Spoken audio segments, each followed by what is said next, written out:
अभी हम मनासा कथा स्थल पे हैं, जहां पंडित प्रदीप जी मिश्रा जी यहाँ कल शिव पुराण की कथा करेंगे और किस तरह की तैयारियां की गई है, कितने श्रद्धालु आएंगे हम जानेंगे। हमारे साथ में बताएं किस तरह की तैयारी की गई, कितने श्रद्धालु आने की संभावना है। मनासा नगर और आसपास के अंचल के लिए सौभाग्य का विषय है कि पंडित प्रदीप जी मिश्रा अपना आशीर्वचन देने के लिए हमारे बीच में पधार रहे हैं। जहाँ तक प्रश्न श्रद्धालुओं का, तो उसकी संख्या का आकलन करना न तो आज हमारे बस में है, क्योंकि आज भी जब मनासा में कलश यात्रा निकली तो मैंने अपने जीवन में इतनी बड़ी कलश यात्रा कभी नहीं देखी, न भूतो न भविष्यति। ये जो आयोजन है, मैं शुरू से कह रहा हूँ कि ईश्वरीय कार्य है, दैवी कार्य है। ईश्वर ही इसकी सफलता को सुनिश्चित करेगा और ईश्वर के आशीर्वाद से ही सब कुछ संपन्न होगा।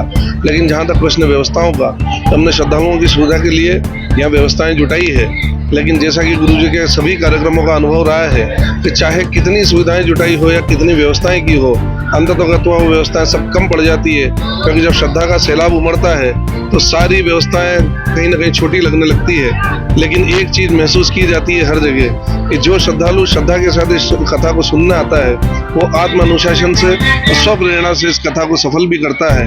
इसलिए प्रशासन की व्यवस्थाएं अपनी जगह है। हमने श्रद्धालुओं के लिए पंडाल में समुचित व्यवस्था की है, पेयजल की व्यवस्था की है।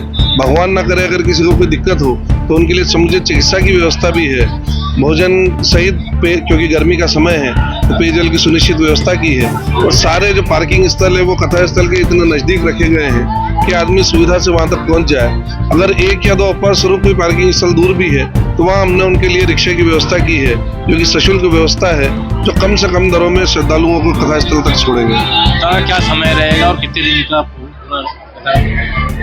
पंडित प्रदीप जी मिश्रा की जो कथा है वो 1 अप्रैल से प्रारंभ होगी और 7 अप्रैल तक चलेगी, जिसका समय दिन में 1 बजे से लेकर 4 बजे तक होगा।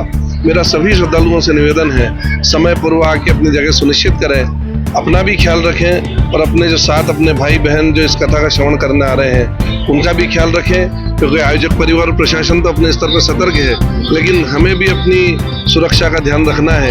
इसलिए सभी से आग्रह है कि अच्छी सुनहरी यादें, क्योंकि ये 7 दिन जो है ये जीवन में अविस्मरणीय होंगे, ये अविस्मरणीय बने रहें और सभी के चेहरों पे मुस्कुराहट लेके इस कथा का समापन हो, ये मेरी ओर से शुभकामनाएं हैं और सभी का मनासा की धरती पे स्वागत है। प्रशासन ने किस तरह की व्यवस्था की है? प्रशासन ने यातायात को लेकर पूरी अपनी पुख्ता तैयारी की है। पर्याप्त मात्रा में पुलिस बल मनासा पहुंच चुका है और लगभग सभी व्यवस्थाएं पंडाल के अंदर और बाहर प्रशासन ने अपने हाथ में ले ली है। क्योंकि जान माल की सुरक्षा, आयोजक तो अपना काम करते हैं, संगठन अपने स्तर पर सहयोग करते हैं, लेकिन हमारे जो प्रशासनिक अधिकारी हैं, हमारे एसपी सर हैं, कलेक्टर सर हैं और निचले स्तर पे हमारे एसडीएम सर और जितना भी हमारा प्रशासनिक अमला है, पूरी ताकत के साथ व्यवस्थाओं में जुटा हुआ है। और कहीं ना कहीं उन व्यवस्थाओं को कम समय में, अल्प समय में सारी व्यवस्थाओं को पुख्ता करने में, सुनिश्चित करने में हम सफल हुए हैं। कहीं कहीं पूरी तैयारियां हो चुकी है। आप मेरे पीछे देख सकते हैं कि भक्तों का आवागमन आज ही से